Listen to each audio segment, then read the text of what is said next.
Hey everyone, and welcome back to another video. Today we are going to be going over the games that I'm looking forward to most in the last quarter of this year. Now I'm pretty late in making this video. In fact, two of the games that I'm going to be covering actually release in the same day that this video is published. I'll do a future video rounding up the year, and one that really focuses on the hidden gems, the kind of games that aren't massive AAA $60 experiences that you might have missed. But let's get right into this video, and we're starting off with Warhammer 40k Space Hulk Deathwing.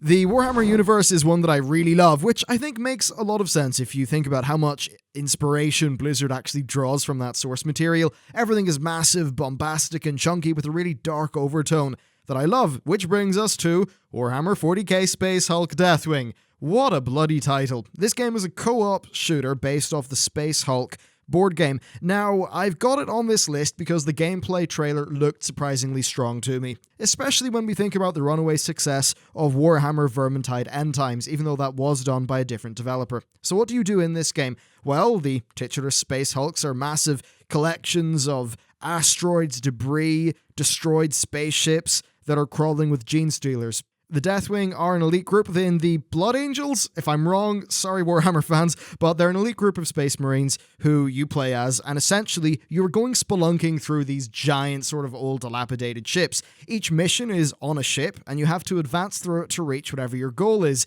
They seem to be split into sections with a kind of dungeon crawler-like design that looks really good. Now, when I was looking at the gameplay trailer, it really does pitch the core fantasy of the game quite well, though it is a trailer and we need to wait for actual reviews. What I will say is I really feel like the look and the feel has been nailed here, and the gunplay does seem to carry a lot of heft and be evocative of what Warhammer is. We just need to hope that they've managed to package all of this good stuff into a compelling experience that's actually worth buying. Next, let's talk about Civilization VI. This has me particularly excited, especially given how we've seen quite a few pundits play a pre-release version of the game. So from what we can see, this actually looks to be one of the better Civ games at launch. Generally with this franchise, what happens is it takes one or two expansions for the game to really get going and be super in-depth, a little bit like with Civilization V and the Brave New World expansion. Well, Civ 6 seems to have a lot more of that good stuff out of the gate. Its new city mechanic looks particularly interesting to me, and it does seem like it has the potential to shake up the Civ formula. Total Biscuit's thoughts on Civ 5 and Civ Beyond Earth match mine almost exactly, so seeing his very positive reception to this game does actually have me properly excited, as opposed to me thinking, great, Civ's on the horizon, I'll play it next year when the expansion comes out. As for Civ itself, well, turn-based strategy game where you guide your chosen real-world factions through the ages, right from, the sort of prehistoric times up into the modern day. You expand your empire, and you try to win through a variety of different means, such as science, diplomacy, culture, and, of course, a good old bit of war. You do get into these really interesting rivalries, though, especially when there's two factions. They're about to hit their victory condition, but via two different means. So you've got to work out how to, say, expand your culture while preventing their scientific progress. The franchise generally does a very good job of making your different campaigns and the different factions feel really fun and varied on repeat playthroughs, and I see no reason why that won't continue with Civ 6's design. It's also a great game to have on your laptop for trips because it's quite cheap to run. And in spite of it being a big, lofty strategy game, generally they do feel quite slick and intuitive to play. While you can, as I often do, sink whole days into them, they also do have quite a good pick-up and play quality. And Sean Bean is the narrator, which can only be a good thing. Civ 6 actually comes out today, and I'm pretty comfortable having it on this list based on the unedited gameplay footage that I've actually seen. Next, we have Dishonored 2. Dishonored was an absolute gem when it came out in 2012. I really love games that give you a super high quality 12 to 18 hour experience, especially with a single player game. You go in, you enjoy them for a week, and then you're done, and you've had a thoroughly memorable time. Dishonored 1 was a great example of that, in spite of its definite flaws and shortcomings. What I think was definitely evident is that the developers were onto something. They had tremendously slick, enjoyable gameplay, and a world that really did beg to be explored more. So perfect sequel material in my view.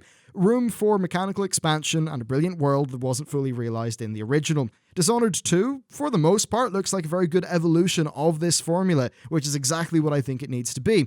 Having both Emily and Corvo as playable characters is particularly interesting because I think it'll open up sort of two diverse toolkits and two different ways to tackle the game's puzzle-like levels. Now, this dual protagonist system could be pretty good for the story, but I definitely think that Emily is the more interesting character, a bit more of an interesting backstory than Corvo anyway.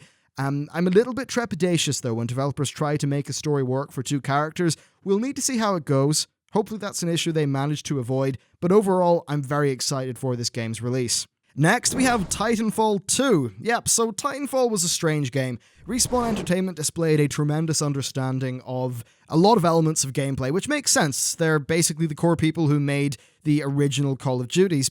They managed to craft a shooter that was wonderful, but it was only wonderful for the first few hours. Titanfall 1 ended up lacking depth, it lacked variety, it lacked loads of different mechs, loads of different guns. Its burn card system was a bit of a dud, and its campaign was pretty embarrassing.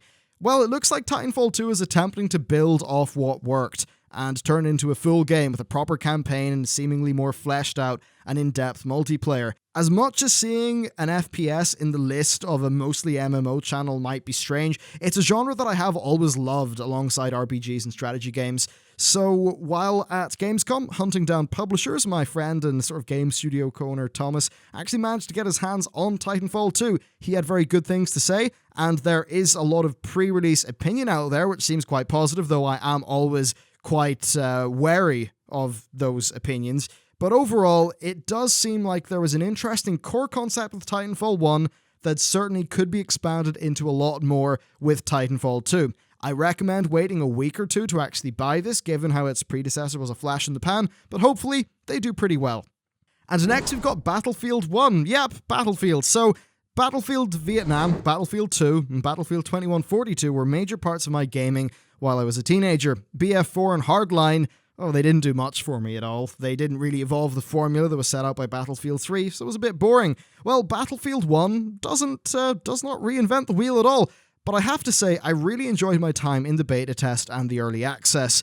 The things that went on during World War I are completely absurd in Modernize, this confluence of modern technology and then outdated military thinking and doctrines that led to just needless, absurd death. Now, this is a sort of absurdity that matches the complete silliness of what Battlefield games are known for. Yes, Battlefield tries to be authentic in its style, but it's absolutely fucking bonkers. So, mindless charges, complete disregard for life, these are all crazy things that are completely normal to the gameplay of Battlefield. I'd almost say that this World War I setting fits Battlefield more than the modern day does. As for the game itself, well, I've played about 6 hours via the early access thing that EA's got going on.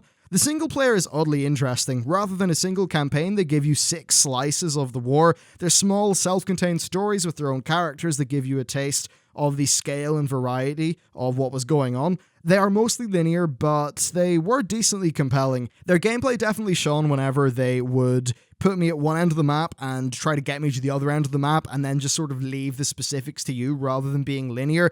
That makes very good use of the Battlefield kind of formula, but they don't do it that much overall in these war stories, which is the name of their single player. Overall, I'd say that it was kind of forgettable, but was definitely, it definitely wasn't bad. It was fun enough and a step above the vast majority of the single player content that DICE have actually produced within the Battlefield franchise. Multiplayer, well, it's very much Battlefield. It does feel a bit slower, which I think is quite good. I think the new lick of paint is extremely effective. Going backwards in tech as far as the guns go helps the gameplay feel more varied, which I really like. Then vehicles, especially horses, are quite fun as well. I'd say that it's very much the Battlefield that you know in terms of where it's grounded, but it is done in a way that feels genuinely refreshing after Hardline and Battlefield 4. It does actually play pretty differently to the more modern Battlefield games, which I'm pretty happy about. Finally, I am going to round this video off with a few honorable mentions. So, first of all, Shadow Warrior, this was going to be in this video's top section, but then I heard about their game design decisions when it comes to the procedural levels, their loot system, which is trying to be a loot shooter like Borderlands, but with not very interesting loot, and their upgrade system. This has me almost completely unexcited for the game, so unfortunately, yeah, Shadow Warrior 2 ain't going to make it on the list. Next, Call of Duty Infinite Warfare. Yeah, so before everyone clicks off because it's Call of Duty, its narrative is being done by Naughty Dog staff. Now, Naughty Dog, that's The Last of Us and Uncharted. I'm also a big fan of science fiction, so Call of Duty in space isn't a problem for me.